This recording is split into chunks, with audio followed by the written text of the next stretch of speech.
Your body is speaking. Let's learn what it's trying to say. Over the past several weeks, we've been talking about relationships, why certain people affect us so deeply, why the feeling that keeps returning shows up over and over again, and how our relationships often reveal parts of ourselves we didn't know were still asking to be seen. But underneath every one of those conversations was something quieter, your body. A racing heart when someone raises their voice, a lump in your throat you can't explain, tightness in your chest that shows up before you even know why, tears that arise before the thought does. Your body has been speaking all along. Today, we're beginning a new series called The Body's Language. Over the next several weeks, we'll learn how to understand what your body has been trying to tell you through your emotions, your reactions, and the quiet signals we so often overlook. Because once you begin listening, you may discover your body has never been working against you. It's been trying to help you all along.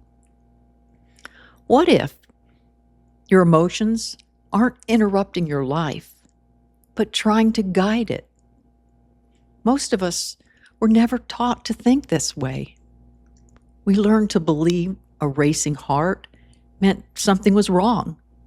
A tight chest just needed to go away. That sadness arriving for no apparent reason was something just to push back so we could just get on with our life. I'd like to offer you a different way of seeing it. One I've come to trust after years of sitting with my own emotions and watching the body quietly tell its story. There is nothing wrong with you. Your emotions were never a mistake. They were always a message. For nearly 40 years, as an operating room nurse, I watched the body speak before words ever could. A change in breathing, eyes that suddenly just looked away, hands gripping the side rails of the gurney, a quiet smile that couldn't quite hide the fear. The body always spoke first. I remember a patient once telling me she was fine, completely calm, while her hands trembled against the sheet the entire time she said it. Her words said one thing, her body said another. And her body was the one telling the truth. That observation never left me because I began noticing the same thing outside the OR doors, in conversations, in relationships, in ordinary moments at the end of the day. The body speaks before the mind understands what it's speaking about. An emotion rises, and then suddenly the mind rushes in. What is this? Why now? What's wrong with me? But the feeling, it was already there. It had already begun the conversation. The mind is simply trying to catch up. I'd like to slow down here just for a moment. If emotions are signals, then every emotion, whether we welcome it or not, or wish it would just disappear, is doing the same basic job. It's pointing towards something, a need, a boundary, a memory your body hasn't finished holding, an old experience quietly asking to be understood, not relieved, simply understood. The moment you see an emotion as a message instead of a mistake, you begin to respond to it differently. Because the moment you stop treating a feeling like a flaw in you, you stop fighting it. And at that moment, you stop fighting it, you can finally start to hear it. This shift alone changes what follows. You stop asking, how do I make this go away? And you start asking, what is this here to show me? That single change in the question changes the entire relationship you have with your own feelings. So how do you begin listening to a language you were never taught? Over the years, one simple practice began taking shape. Not in a classroom, not in a textbook. It grew out of ordinary moments when I became willing to say, stop, and to stay with my own emotions long enough to hear what they were trying to say. Eventually, those moments became 4 simple steps. I now call them NBAL. Notice, before explaining, before fixing, simply notice. Something has changed. A lump in your throat, a heaviness in your chest, warmth in your face, tears in your eyes. You're not trying to explain it. You're simply turning toward it. This step alone can feel unfamiliar at first. Most of us learn to notice a feeling only long enough just to push it away.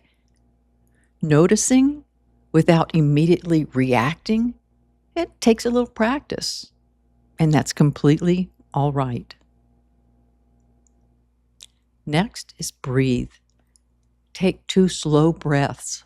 Slowly inhale and a little longer on the exhale. Then repeat it.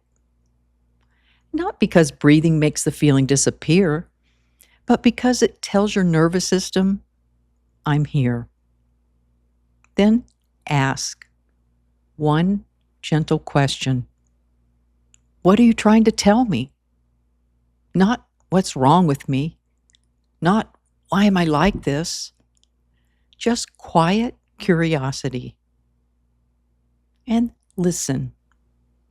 This may be the step we've skipped our entire lives. Most of us were taught just to solve our feelings, and very few of us were taught how to hear them. Listening doesn't mean you'll have the answer right away.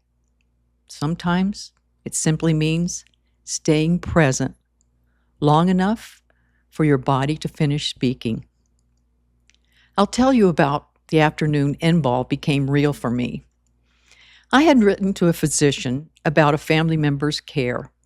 The reply came back in a few short sentences, brief and cold.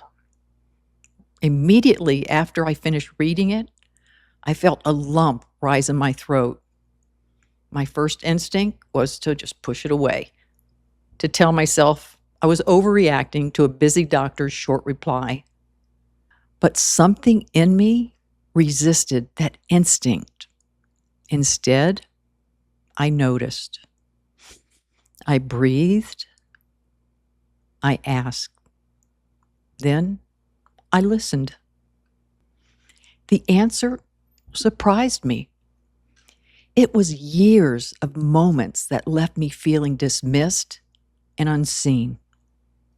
That physician's cold, brief reply had touched something much older, something that had nothing to do with that email at all, and everything to do with each time my concerns had gone unheard long before that day. That ordinary afternoon became the moment NBAL was born, not because someone taught it to me, but because my own body did. This conversation is the foundation for what we'll be learning and what I'll walk through together over the next several weeks. We'll discover why your body reacts before your mind catches up. We'll sit with the emotions most of us were taught to avoid and learn what each one is trying to tell us. We'll also sit with the wounds your body never forgot, and the weight you may still be holding without realizing it. None of that will ask you to relive anything painful. We're simply learning to listen a little more closely to what's already there in the moment in your own body. But none of that makes sense until this first shift happens. Your emotions aren't flaws, they're messages. Your body speaks first. Now you have a way to listen. So this week, when something rises inside you, before deciding whether it's good or bad, before judging it, before trying to make it disappear, try something different. Notice, breathe, ask, listen. You don't need to get it perfect or have the full answer right away. You only need to be willing to turn towards what's already there and see what your body has been trying to tell you. I'm Jeanne Love Spotts. Until next time, your body already knows how to heal. It's just waiting for you to listen.